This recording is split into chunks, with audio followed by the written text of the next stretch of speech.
మొత్తానికైతే నెయ్యి అయితే రెడీ అయిపోయింది. నేను ఈ నెయ్యిని ఏ విధంగా తయారు చేశాననేది ఈ వీడియోలో అయితే పూర్తిగా ఉంటుంది. వీడియోని అయితే చివరి వరకు చూడండి. మీకు ఈజీగా సింపుల్గా నెయ్యి ఎలా తయారు చేసుకోవడం అనేది ఈ వీడియోలో మీతోటి మొత్తం చూపించాను. ఒక చిన్న లైక్ చేయండి, అలాగే ఛానల్ని మాత్రం ఖచ్చితంగా సబ్స్క్రైబ్ చేసుకోండి. చూడండి నాకైతే ఎంత నెయ్యి అయితే ప్రిపేర్ అయిందో. హాయ్ అండి అందరికీ, వెల్కమ్ టు అవర్ ఛానల్. ఎలా ఉన్నారు అందరూ? బాగున్నారా? నేనైతే చాలా బాగున్నాను. మీరందరూ కూడా బాగుండాలని అయితే కోరుకుంటున్నానండి. ఈరోజు నేను చూపించబోయే రెసిపీ ఏంటంటే చాలా సింపుల్గా చేసుకోవచ్చండి. నేనైతే ఎప్పుడు ఇదే విధంగా చేసుకుంటాను. ఎందుకంటే కొంతమందికి నేను ఏం చేస్తున్నా అంటే నెయ్యి అయితే ప్రిపేర్ చేస్తున్నా. కొంతమందికి నెయ్యి ప్రిపేర్ చేసుకోవడము చాలా పెద్ద ప్రాసెస్ లాగా అనిపిస్తుంది. అలాంటి వాళ్ళకైతే ఇట్లా సింపుల్గా చేసుకుంటే మాత్రం ఈజీగా అయిపోతుంది. నేను ఎప్పుడు ఇలాగే చేసుకుంటానండి. దానికోసం నేను ఏం చేస్తానంటే ముందుగా ఒక 15 days వరకు ఇట్లా పాల మీద అయితే అట్టు తీసేస్తా. పాల మీద అట్టును ఇట్లా స్టోర్ చేసుకొని డీ ఫ్రిడ్జ్లో అయితే పెట్టేస్తాను అండి. డీ ఫ్రిడ్జ్లో పెట్టేసి ఒక 15 days అండి. ఇప్పుడు మార్నింగ్ పాలు వస్తాయి కదా, మాకు 8 కల్లా వస్తాయి. వచ్చిన పాలను మరగబెట్టి సాయంత్రం వరకు అలాగే ఉంచి నైట్ మాత్రము ఫ్రిడ్జ్లో పెట్టేస్తే మార్నింగ్ తెల్లారేసరికి ఇంత పైన అట్టు ఇట్లా తీసి ఇంత వస్తుంది. ఇంత వచ్చిన అట్టును తీసి ఇట్లాంటి బాక్సులలో వేసి ఫ్రిడ్జ్లో అయితే పెట్టుకొని స్టోర్ చేసుకుంటా. అట్లా 15 days వరకు స్టోర్ చేసుకుంటా. తర్వాత దాన్ని ఇట్లా 15 days తర్వాత కొంచెం ఎక్కువ క్వాంటిటీ అయిపోయిన తర్వాత ఇంకా మీకు ఈజీగా ఏ విధంగా చేస్తా అనేది చూపిస్తాను నేను. అసలు వెన్న తీయాల్సిన పని లేదు, తోడు వేయాల్సిన పని లేదు, మిక్సీ కూడా వాడాల్సిన పని లేకుండా మనకు సింపుల్గా నెయ్యి ప్రిపేర్ చేసుకోవడం ఎలా అనేది ఈ వీడియోలో మీతో అయితే షేర్ చేసుకుంటానండి. దీనికి అసలు మిక్సీ వాడవసరం లేదు. మనం పెరుగులో నుంచి కొంతమంది ఏం చేస్తారంటే పెరుగు నైట్ ముందు రోజు పెరుగు తోడేసి మళ్ళీ మార్నింగ్ తర్వాత దానిపైన మీగడ ఉంటుంది కదా, మీగడను తీసి స్టోర్ చేసి తయారైన మీగడ మొత్తాన్ని మళ్ళీ మిక్సీలో కూల్ వాటర్ వేసి పట్టేసి చిన్న వెన్న ఉంటుంది కదా, వెన్నను కూడా స్టోర్ చేస్తారు అన్నట్టు. ఆ వెన్నను స్టోర్ చేసి ఆ వెన్నతోటి నెయ్యి చేస్తారు. కానీ అంత పెద్ద ప్రాసెస్ అవసరం లేదండి. చాలామందికి ఇంత పెద్ద ప్రాసెస్ వల్ల నెయ్యి చేసుకోవడం కూడా ఇబ్బందిగా అనిపిస్తుంది. నేను చేసినట్టు ట్రై చేయండి, ఈజీగా మీకైతే అయిపోతుంది.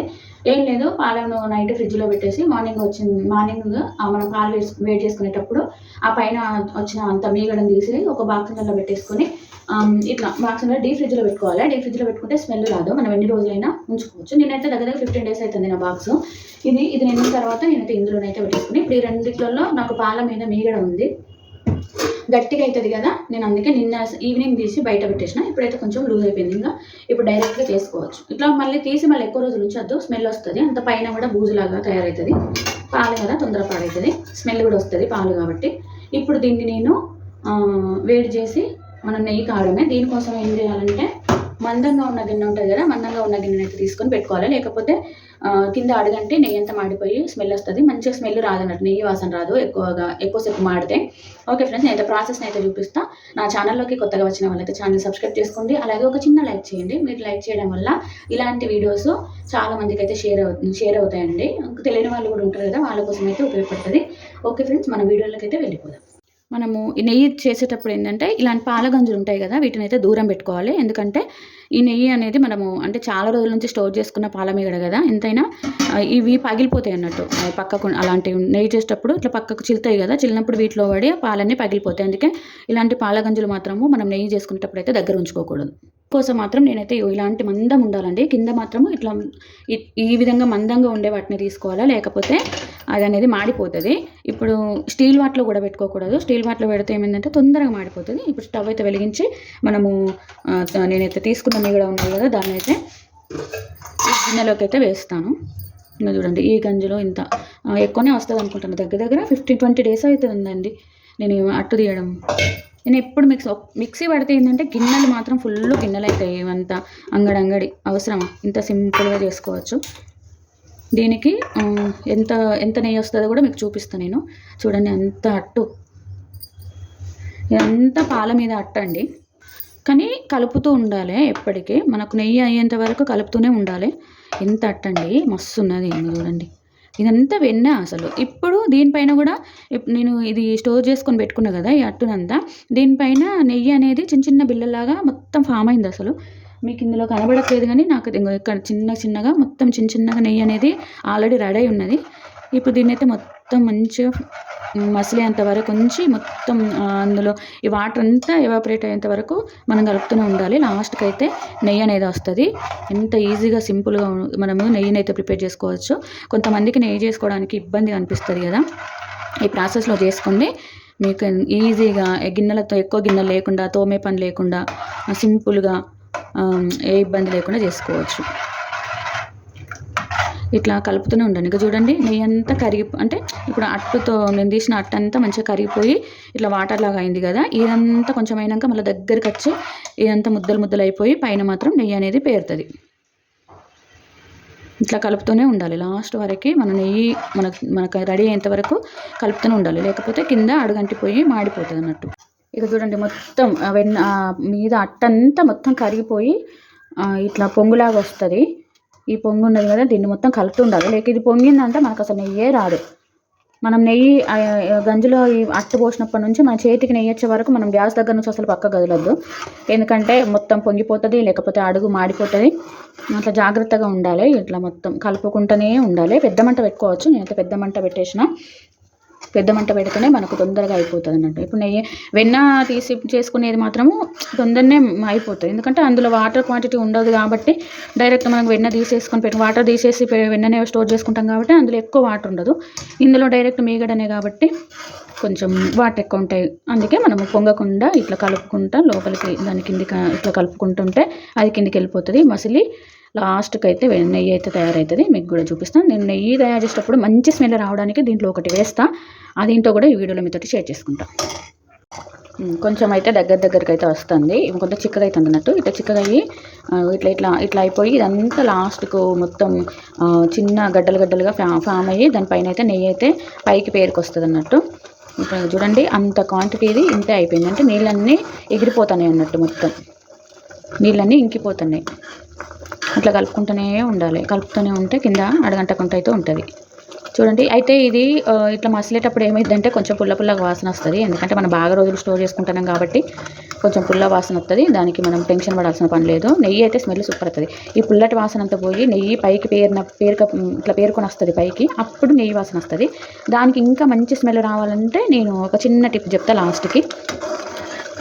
వీడియోని అయితే చివరి వరకు చూడండి, మీకు ఉపయోగపడుతుందని అనుకుంటున్నాను. ఎందుకంటే చాలా ప్రాసెస్ కాకుండా సింపుల్గానే అయితే ఈ విధంగా నెయ్యి తయారు చేసుకోవచ్చు. చూడండి మొత్తం దగ్గరికి అవుతుంది ఇదంతా. ఇంకా చూడండి ఇట్లా మొత్తం దగ్గరికి అయితే ఫామ్ అయింది. ఇప్పుడు మెల్లమెల్లగా నెయ్యి అయితే చూడండి పైకి ఇట్లా చిన్న ఇక్కడ వస్తుంది కదా, ఇదే ఇట్లానే అవుతుంది. టెన్షన్ పడద్దు పాడవుతుందేమో అని. ఇంకా చూడండి పైన చిల్లుతాయి కదా, కూరంగా వేడి మస్తు కాలుతుందండి ఆ పైన జిల్లేది. జాగ్రత్తగా అయితే ఉండాలి, కలుపుకుంటూనే ఉండాలి. మనకు మీద నెయ్యి వచ్చేంత వరకు ఈ విధంగా కలుపుకునేది. పైన మాత్రం ఘోరంగా జిల్లుతుందండి. ఓకే అండి, మీకైతే నెయ్యి అయిపోయిన తర్వాత అయితే చూపిస్తాం. ఇదైతే నేను పూజ చేసుకునే తులసమ్మ చెట్టు. ఇక్కడైతే ఈ చెట్టును కూడా నేను పెంచుకుంటాను. దగ్గర 4-5 చెట్లు ఉన్నాయి. అయితే ఇది తెంపుకోవచ్చు, మనం తులసి పూజ చేసుకునే అవైతే తెంపుకోలేము కదా ఆకులని, అందుకే ఎక్స్ట్రా ఇట్లా ఉన్న వాటిని అయితే వాడుకుంటాను నేను. ఈ డబ్బాలు ఏంటంటే నేను ఎప్పుడైనా ఊరికి వెళ్ళినప్పుడు ఇందులో వాటర్ నింపేసి ఇట్లా పోతే ఏమైందంటే వచ్చేసరికి కొంచెం చెట్లు చావకుండా ఉంటాయి అన్నట్టు. ఇది కూడా మా చిన్నోడు చూడండి ఈ డబ్బాని ఇట్లా చేసిండు. కళ్యామాకండి ఇదంతా పాపం ఎందుకో మొత్తం ఆకులు రాలిపోయినాయి. ఇది కూడా ఇంకోటి కళ్యామాకు, 2 ఉన్నాయి ఇంట్లో. ఇది ఒకటి మంచిగా అవుతుంది, ఇది మంచిగా కాపాడాలి. ఇక్కడ ఏసీ వాటర్ నేను కింద పోకుండా ఇట్లయితే స్టోర్ చేస్తాను. ఇదంతా మా మనీ ప్లాంట్. ఈ మనీ ప్లాంట్ ఇట్లా లోపలికి పోయి ఇట్లా వస్తుంది, ఇంట్లోకి వచ్చింది. దాన్ని అయితే ఇట్లా పెట్టేసిన, ఇక్కడ నుంచి వచ్చింది. ఆకులన్నీ రాలిపోయినాయి. ఇంకా ఎంతవరకు పోతుందో చూద్దాం. అది చూడండి మొత్తం నెయ్యి ఇట్లా పైకి ఎట్లా వచ్చిందో నెయ్యి. ఇదంతా నెయ్యి ఇంకా లోపలికి వెళ్ళిపోయిందంతా. ఇదంతా మీగడ ఉంది కదా, అదంతా లోపలికి వెళ్ళిపోయి మనకు ఈ నెయ్యి అనేది మీద ఇట్లా ఫామ్ అవుతుంది. చూడండి కింద అప్పటికి ఇంత మందపు గంజు తీసుకున్నా నాకు చిన్నగా అయితే మాడింది, కింద అడుగైతే అంటింది. ఇప్పుడు ఇది ఎంత రెడ్గా కావాలి, ఇదంతా రెడ్గా అయితే ఇంకా అందులో నుంచి నెయ్యి అనేది వస్తుంది బయటికి. కలుపుతూనే ఉండాలి, అప్పటి నుంచి కలుపుతూనే ఉన్నాం. ఇదంతా పక్కలకంతా ఇందులో నుంచి కూడా నెయ్యి వస్తుంది.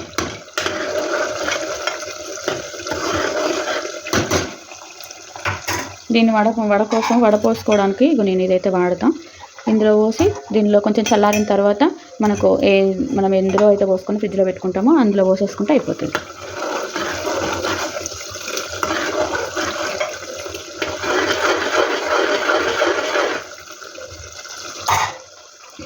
లాస్ట్కి అయితే ఇట్లా నురుగైతే వస్తుంది. లోపల కూడా మంచిగా బ్రౌన్ కలర్కి అయితే వచ్చేసింది. ఇప్పుడు ఏంటంటే నేను ఇందాక దింపుకొచ్చుకున్న ఏంటి తులసి ఆకులండి. ఇదేనండి నేను చెప్పే టిప్పు. ఒక్కసారి ఈ తులసి ఆకులతోటి ఇట్లా నెయ్యిలో వేసుకొని అయితే అవి మంచిగా అంటే అవి చూడండి నురుగంతా వెళ్ళిపోతుంది అన్నట్టు. మనకు నురుగు వెళ్ళిపోయి నెయ్యి కూడా కమ్మటి టేస్ట్ అయితే వస్తుంది. ఈ మంచిగా ఇందులో మాడాలన్నట్టు, మంచిగా వేగిపోవాలన్నట్టు.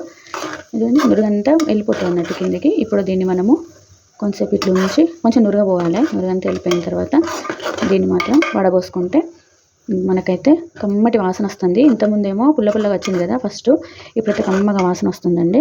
ఓకే ఫ్రెండ్స్, చూడండి. విషయం అయితే గుర్తుంచుకోండి, నెయ్యిని మాత్రం వేడి ఉన్నప్పుడే ఉంచుకోవాలి, లేకపోతే మళ్ళీ మొత్తం ముద్ద అయిపోతుంది. ఇట్లా స్టీల్ వాటిలోనే ఉంచుకోవాలి. మీరు జాలి ప్లాస్టిక్ది వాడిందంటే మొత్తం దగ్గరికి అయిపోతుంది. గంజు వెయిట్ ఉందండి, మస్తు మందం గంజు.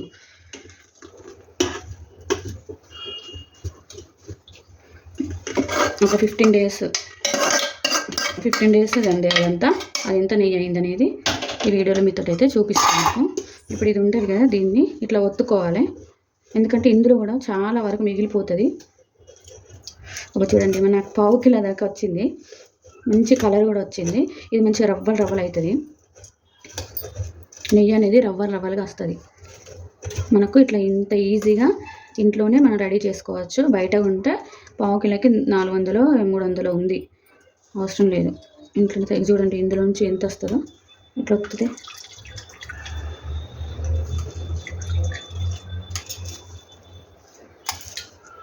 కొంచెం కూడా వేస్ట్ కాకుండా మంచిగా ఒత్తుకోవచ్చు. అది ఆ గంజులు ముట్టిరనుకో ఇప్పుడు చేతులన్నీ బొగ్గలు వస్తాయి. అందుకే కొంచెం చల్లారాలి. కొంచెం చల్లారినాక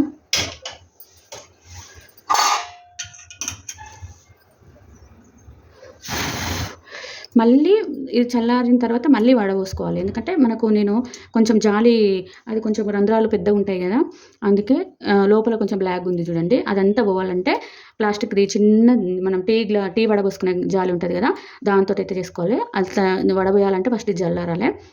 దీన్ని చల్లారే వరకు ఉంచి వడబోసిన తర్వాత నాకైతే ఎంత వచ్చిందనేది మీతో షేర్ చేసుకుంటాను. ఓకే ఫ్రెండ్స్, ఎంత దగ్గర పావు కిలో కంటే కొంచెం ఎక్కువనే వచ్చింది.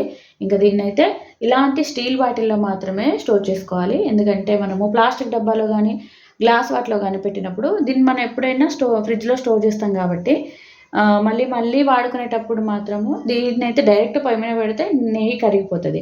అదే మనం ప్లాస్టిక్ డబ్బాలో కానీ గ్లాస్ వాటిలో కానీ పెడితే మాత్రం మనం మళ్ళీ స్పూన్తో తీసి వేరే దాంట్లో వేయాల్సిన అవసరం ఉంటుంది.